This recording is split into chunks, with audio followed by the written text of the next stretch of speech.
hit it, ha, Sam hit and ha, oh God. Now back to the reality show. You were talking about making a band. Excuse me. You was talking about, you know, how that was kind of, a lot of the stuff was fake on there and scripted. How they would kind of set up the different scenes to have you guys going back together. Is that accurate? And do you think a lot of the new reality shows copied off that whole formula? Yeah, I mean, in a way, I mean, there's a lot of copy and paste, and a lot of events don't add up with what's being said. Like me and Sarah might had to talk about Fred, and then they'll play it like we was talking about Fred, but we wasn't. We just was having a discussion about Fred. But the way they copy and paste it, when you see it on Thursday at 10 o'clock, made it seem like we was talking about him. So the order of events don't always be the same, and I can see how they use that now in the love and hip hop. It's just they just create storylines. Well, back then it wasn't no storyline. They just put us in one house and just start filming, and whatever happened happened. Well, to now they create environments for people to throw drinks on each other, and they create these storylines with beef. When we came in the game, it just was uncharted territory. It was like the deal was cut. We picked the we picked the band members, put them in the house, and start shooting. Well, now, so the Cheesecake Walk was a freestyle, was like Puffy, because he didn't have anything for us to do. It was uncharted territory. You can see as the seasons went on with Danny DeCane and Day 26, they start getting it right and start like improving on different things. Well, our season was just flat out, bottom line, 6 people from all walks of life in one place to make an album. Right. Now, you and Chopper City a long time ago, you guys had words. Was that based off the show or something like separate that went back between you two? Excuse me. No, basically, you got to understand with 6 members. So anywhere we went, city to city, state to state, they always paired us. So that was my little bro. So they always kind of paired us. Okay. Like oldest with the youngest, and then it would be Dylan and Fred and the 2 girls, Babs and Sarah. So I was always with Chopper. Me and Chopper shared rooms all around the country, all around the world. Okay. So it wasn't beef. It just was a thing like, I'm tired of this nigga. Just how brothers would fight. Like, yo, I'm tired of looking at this nigga. It wasn't a real deep issue that was unrepairable. It's just a normal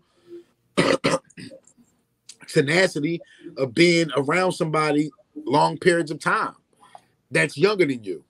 Right. So let me ask you this, because I'm gonna take it on a deeper level real quick, because we know nothing runs and rules this world like black entertainment, whether it be sports, music, on TV or whatever.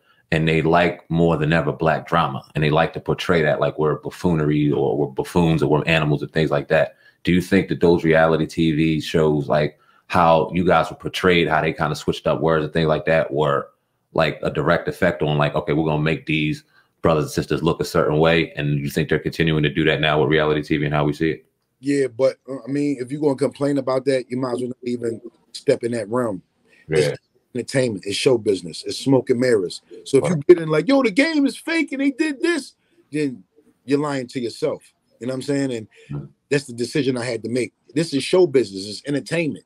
A lot of things is going to be moved around and put in place for the consumer and the people that purchase and buy the music to feel some type of way. And that's why marketing, promotion, and writers and stuff sit in room hours on end trying to figure a way how they can get that money out your pocket for the product and items that they're selling.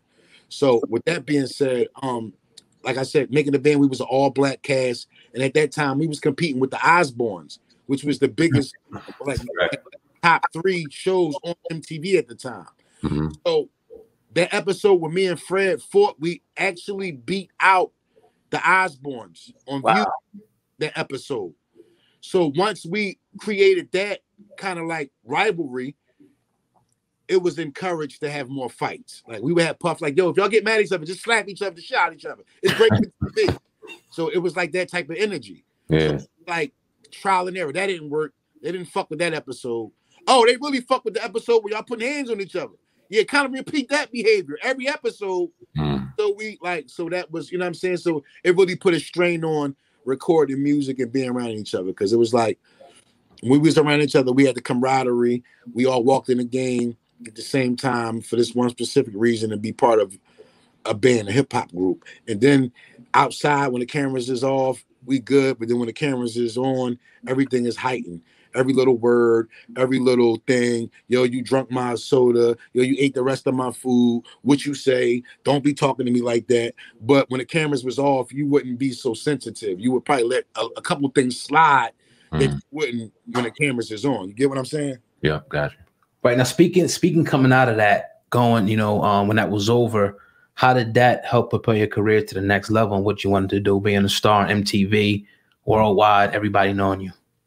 After the band was disbanded, me, Chopper, and Chopper and Ballard was selected to stay on a probationary period. Okay. We got signed to the band through Bad Boy Universal in September of 2002. The album came out 2003. So we took a year to make the album, and by that time we was on the third season. Make a long story short, I was on probation for 2 years. So ever since we was disbanded at the end of maybe 2004, I just was making music, taking it back up to Daddy's house, letting Puff hear it, recording with some of the hitmen, Dofat, Yogi, D-Dot, and just letting them hear music. So then when he decided time came to, give me my new situation, everything was there in place. And they got the distribution from Atlantic Warner Music Group. And then I got a deal with that imprint. So I actually got 2 deals out of Puff, the band album and my solo imprint.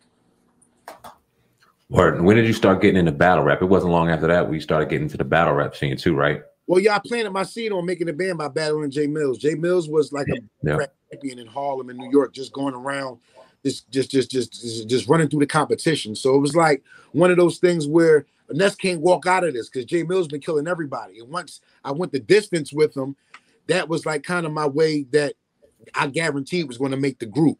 So I wasn't supposed to make it out of that battle with Jay Mills. That was supposed to be the Eness from Philly. Like I was supposed to go home the day after that because I was supposed to be embarrassed.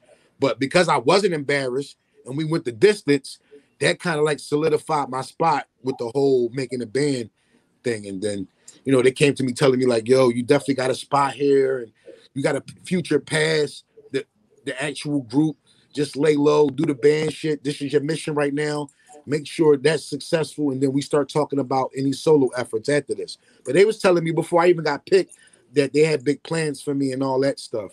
So I just was kind of laying low doing the group thing because I was always promised a deal after the smoke had cleared with the whole group thing. Now, you were talking about a year ago that you guys were supposed to do a reunion. Did that ever happen, or still talks for you guys to do a reunion? Yeah, I love my brothers and sisters from the band, man. You gotta understand, we came in the game at a pivotal time in hip hop.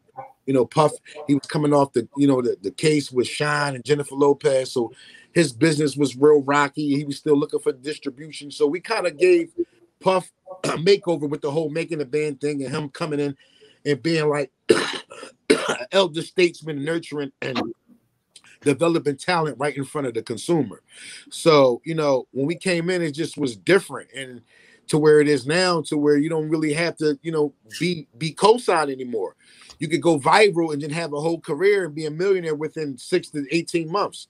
Where when we came in the game, you had to be ushered in.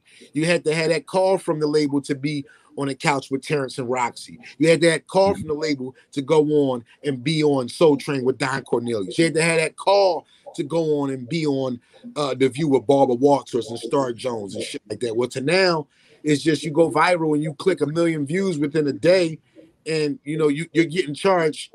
You can start charging for appearance and performing fees like almost the next week simultaneously. So like the filter is going in hip hop. There's no more artist development.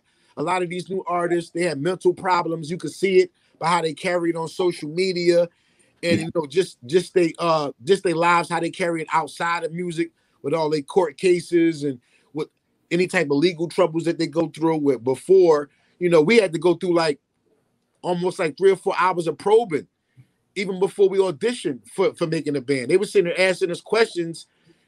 We just had to talk into a camera. Yo, what do you think does it take to make it in the music business? What is your top 5 rappers? What is your top 5 producers? Like they want to see where you at mentally before they let you into their company secrets and the access of their company, you know, network and shit like that. Like we had a lot of things that a lot of these artists that Koch and TVT didn't have.